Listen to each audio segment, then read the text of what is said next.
अरे सुनती हो, कहाँ हो तुम? एक खुशखबरी सुनानी है, जल्दी बाहर आओ ना। अरे आ रही हूँ। क्या हो गया? क्यों गला फाड़ रहे हो? अरे बात ही कुछ ऐसी है, मुझे काम मिल गया। हाँ तो उसमें क्या हुआ? 10-15 दिन काम मिलता है और फिर 1 महीने तक खाली बैठे रहते हो। घर तो मेरी ही वजह से चलता है, वरना रोज का खाना तक नसीब नहीं होता। हाँ, पर जो मुझे अब काम मिला है वो 10-15 दिन का काम नहीं है। हमारे गांव में एक राम मंदिर है, पर शिव मंदिर नहीं है, तो अब एक बहुत बड़ा शिव मंदिर बनाया जा रहा है। अरे वाह, ये तो बहुत ही खुशी की बात है जी। इसी खुशी में आज मैं खीर बनाती हूँ। खीर? यहाँ 2 वक्त का खाना नसीब नहीं होता और तुम खीर बनाने की बात कर रही हो? आप उसकी चिंता मत करो, मेरे पास अभी भी थोड़ी मुद्रा है, जिससे हम दोनों खीर तो खा ही सकते हैं। और 3 महीने का काम मिला है, तब तक आप इतना तो कमा ही लोगे कि हम 56 भोग तक खा सके। क्यों? 56 भोग का तो पता नहीं, पर इतना तो कमा ही लूंगा कि थोड़ी गरीबी कम हो सके। अच्छा, तो अब मैं काम पर चलता हूँ, तुम रात को खीर बना कर रखना, साथ में खाएंगे, ठीक है? ऐसा कहते ही हरिया काम के लिए निकल जाता है। वहाँ पहुँचकर ठेकेदार कहता है, अरे हरिया, पहले दिन ही इतनी देर? तुम्हें यहाँ ठीक से रहना है या नहीं? वरना मैं किसी और को काम पर रख लूंगा। अरे नहीं नहीं ठेकेदार जी, आप बस आज माफ कर दो। कल से मैं समय से पहले ही पहुंच जाऊंगा, पक्का। ठीक है, अब काम पर लगो। काम पर तो देर से आए हो, पर काम ठीक से करना। जी, मैं मन लगाकर काम करूंगा। हरिया ऐसा कहते ही काम पर लग जाता है। वहीं दूसरी तरफ कमला खीर के लिए बाजार जाती है। आज तुम इतने दिन बाद आई हो, माफ करना, आज तुम्हारे लिए कीड़े लगे सस्ते चावल नहीं हैं। अगर लेना है तो अच्छे चावल ही लेने पड़ेंगे। अरे नहीं, आज मैं खीर के चावल लेने आई हूँ। सिक्के भी इकट्ठा किए हैं। आज मेरे पति को 3 महीने के लिए काम मिला है। इसी खुशी में आप मुझे 50 ग्राम खीर के चावल दे दो और ये रहे 20 तांबे के सिक्के। अच्छा, तो ये बात है। ठीक है, ये लो खीर के चावल। फिर राधा खीर के चावल लेकर अपने घर की ओर निकल जाती है। दूसरी तरफ भगवान शिव की मूर्ति लाई जाती है। हरिया, तुम इस मूर्ति को मेरे घर पर लेकर जाओ, और हाँ, ध्यान से लेकर जाना मूर्ति को। थोड़ी सी खरोच भी नहीं आनी चाहिए। नहीं मालिक, आप बिल्कुल भी चिंता मत कीजिए। मैं सही सलामत इस मूर्ति को अभी आपके घर पहुंचा देता हूँ। हरिया उस मूर्ति को ले जा ही रहा होता है कि बीच में केले के छिलके पर फिसल जाता है और हरिया मूर्ति के साथ गिर पड़ता है, जिससे मूर्ति टूट जाती है। हे भगवान, ये क्या हो गया? मूर्ति भी टूट गई है। अब क्या होगा? मैं ठेकेदार को क्या जवाब दूंगा? तभी वहाँ पर ठेकेदार आ जाता है। हाँ, तुझे मैंने कहा था कि ये कीमती मूर्ति है, इसे कुछ नहीं होना चाहिए था। पर तेरे जैसा मंदबुद्धि इंसान ये बात समझ ही नहीं सकता। तेरे जैसा फजीचर इंसान क्या जाने कि इस मूर्ति की कीमत क्या है। मुझे माफ कर दीजिए ठेकेदार जी, आगे से ऐसी गलती कभी नहीं होगी। आगे से तुझे काम दूंगा तो गलती नहीं होगी। तुझे आज ही मैं काम से निकालता हूँ। और हाँ, ये जो मूर्ति तूने तोड़ी है उसके पैसे भी देगा।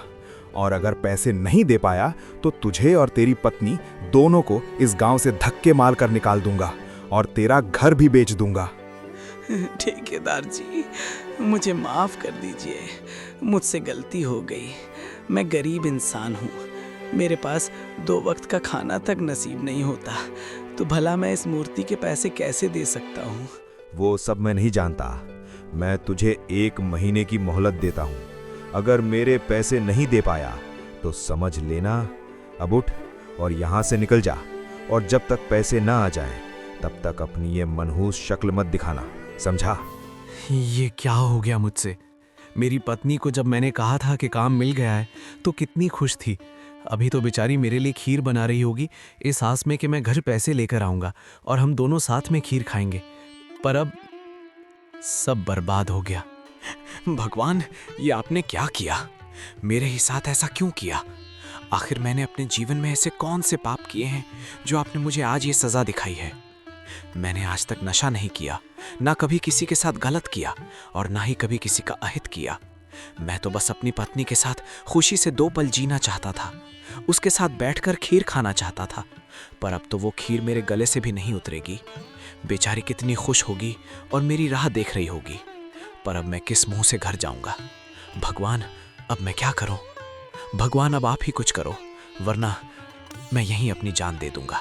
ऐसा कहते ही हरिया भगवान के सामने अपना सिर पटकने लगता है और पटकते पटकते वो बेहोश हो जाता है।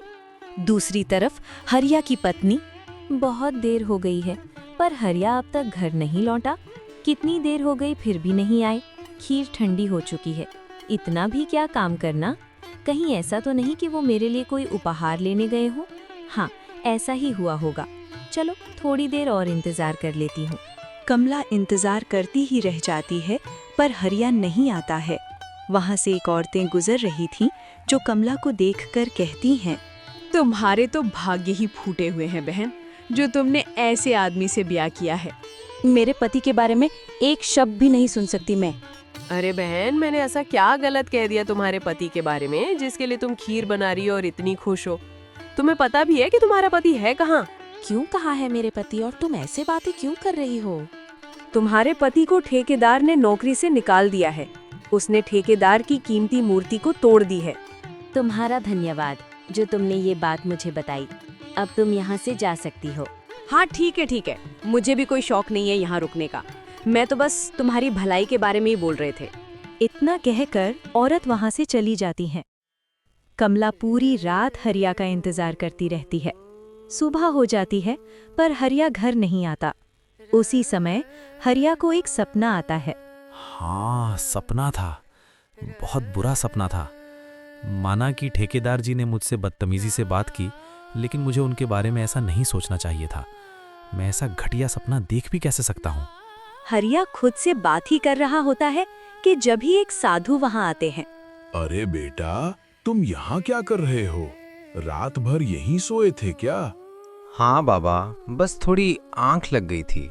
लेकिन बेटा, तुम्हें यहाँ नहीं होना चाहिए। तुम्हारी पत्नी रात से परेशान है, तुम्हारी प्रतीक्षा कर रही होगी।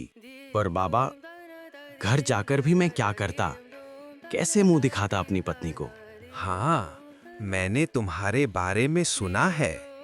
कल तुम्हारे साथ बहुत बुरा हुआ, लेकिन चिंता मत करो। पता चला है कि जिस केले के छिलके पर तुम्हारा पैर फिसला था, वो किसी और ने नहीं, ठेकेदार ने ही फेंका था। इस बारे में मुखिया जी और गांव वाले बात कर रहे हैं। देखना, फैसला तुम्हारे पक्ष में ही आएगा। आप सच कह रहे हैं बाबा। अगर ऐसा है तो भगवान ने मेरी सच में सुन ली। हे भगवान, तेरा लाख लाख शुक्र है। बाबा, क्या आपने कहीं आग लगी हुई देखी है किसी के घर पर? नहीं बेटा, क्यों पूछ रहे हो? दरअसल मुझे सपना आया था कि ठेकेदार के घर पर आग लगी है। इतने में गांव में शोर मच जाता है। जल्दी चलो रे, ठेकेदार के घर पर आग लग गई है। ये देखो गांव वालों, ये मनहूस हरिया है। इसी ने मुझसे बदला लेने के लिए मेरे घर में आग लगाई है। तू नहीं बचेगा। नहीं ठेकेदार जी, मैंने ये सब नहीं किया। मैं तो मंदिर में सो रहा था। क्या तेरा घर नहीं है जो मंदिर में सो रहा था? अब पकड़ा गया है तो बहाने बना रहा है। तभी वहाँ गांव का मुखिया आ जाता है। अपनी गलती दूसरों पर मत थोपो ठेकेदार। कल केले का छिलका तुमने बीच रास्ते में फेंका था, इसी की वजह से हरिया फिसला और मूर्ति टूट गई। अब अपनी गलती मानने के बजाय इस बेचारे पर आरोप लगाए जा रहे हो। मुखिया जी, आप समझ नहीं रहे हैं, मेरा बहुत नुकसान हो चुका है। अब बहुत हो गया, मैं मंदिर का काम किसी और ठेकेदार से करवाऊंगा। हरिया, तुम्हें अब मूर्ति के पैसे देने की अब कोई जरूरत नहीं है। धन्यवाद मुखिया जी, आपका बहुत बहुत धन्यवाद, जो आपने मुझ जैसे गरीब के साथ न्याय किया। हरिया, तुम चिंता मत करो, अब तुम घर जाओ, तुम्हारी पत्नी तुम्हारा इंतजार कर रही होगी। धन्यवाद मुखिया जी, मैं अब चलता हूँ। इसके बाद हरिया घर जाकर कमला को सारी बातें बताता है। अच्छा हुआ कि मुखिया जी ने सब संभाल लिया, वरना पता नहीं हमारा क्या होता। अब ये सब छोड़ो, जल्दी से कुछ खाने को दे दो, बहुत भूख लगी है। हाँ जी, मैं अभी आपके लिए खीर गरम करके लाती हूँ। क्या तुम्हें अभी तक खीर नहीं खाई? आपके होते हुए मैं पहले कैसे खा सकती थी? दोनों साथ बैठकर खीर खाते हैं। रात में वे दोनों सोते हैं तो हरिया को एक बुरा सपना आता है। हरिया घबराया हुआ उठता है। अरे कमला, जल्दी उठो। आप इतने चौंके हुए क्यों लग रहे हैं जी? मैंने एक बुरा सपना भी देखा, और सच होता सपना भी। ये आप क्या कह रहे हो? जब मैंने मंदिर में सिर पटका था तो मैं बेहोश हो गया था और सुबह मैंने सपना देखा कि ठेकेदार के घर में आग लगी थी और वो सपना सच हो गया। तो अब आपने क्या सपना देखा जी, जिसके कारण आप इतने घबराए हुए हैं?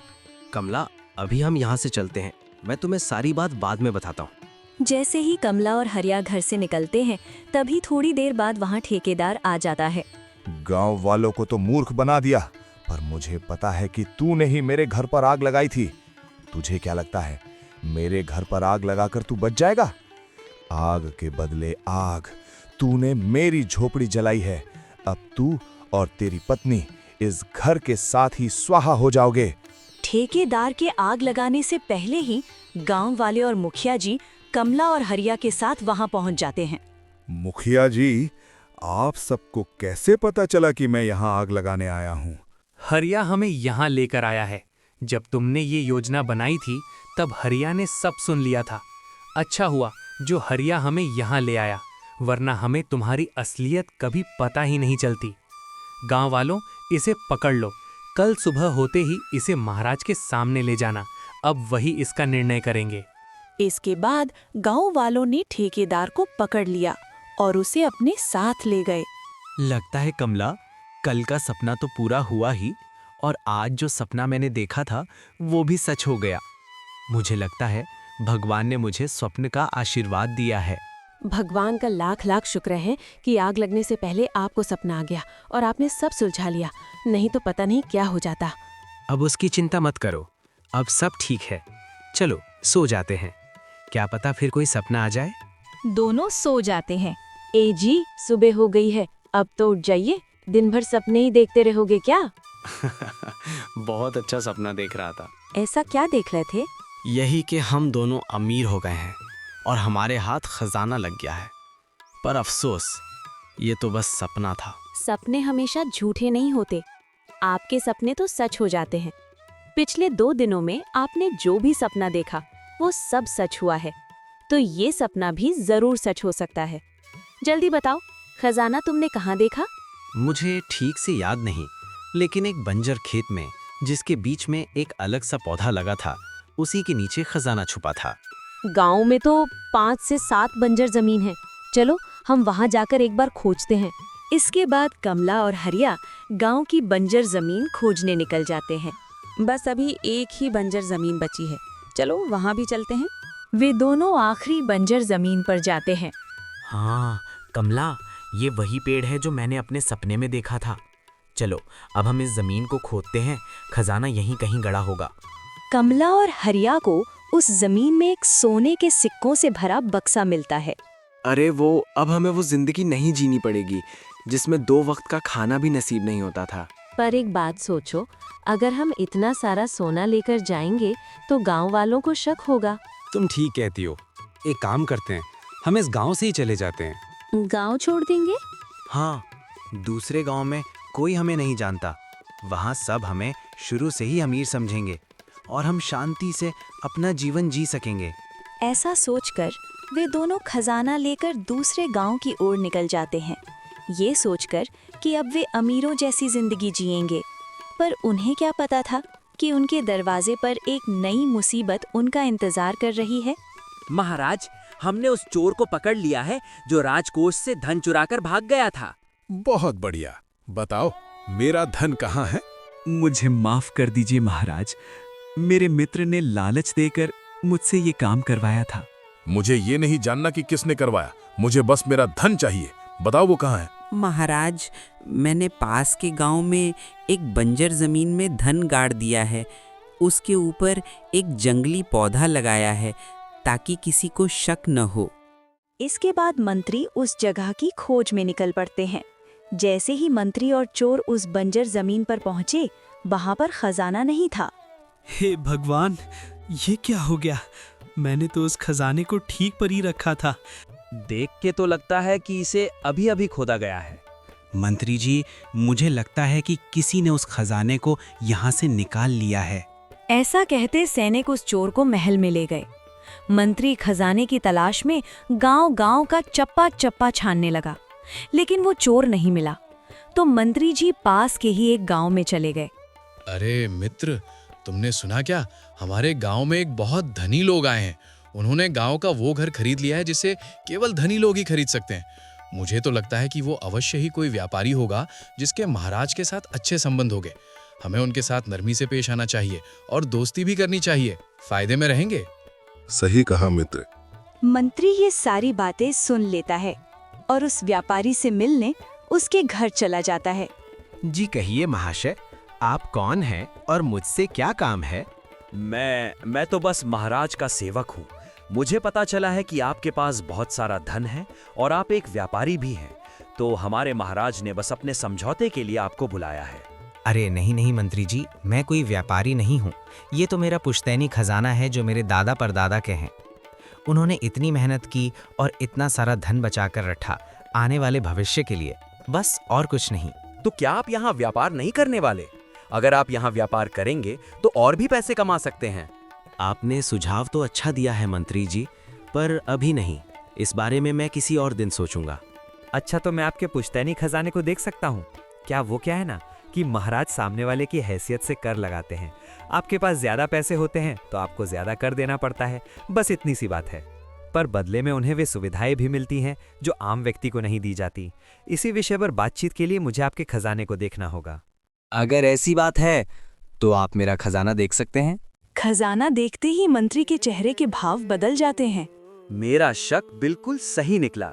यही वो संदूक है जिसे चोर ने राजकोष से चुराया था, और जरूर तुम उसी चोर के साथ ही हो। माफ कीजिए महाशय, पर आपको मेरे साथ महाराज के पास चलना होगा। महाराज के पास? परंतु क्यों? कुछ गड़बड़ है क्या? अरे नहीं नहीं, कोई गड़बड़ नहीं है। असल में आपके पास कुछ ज्यादा ही अधिक धन है, तो आप पर कितने कर लगाए जाएंगे और कितनी सारी सुविधाएं दी जाएगी, इसी विषय पर बातचीत करने के लिए आपको मेरे साथ जाना पड़ेगा।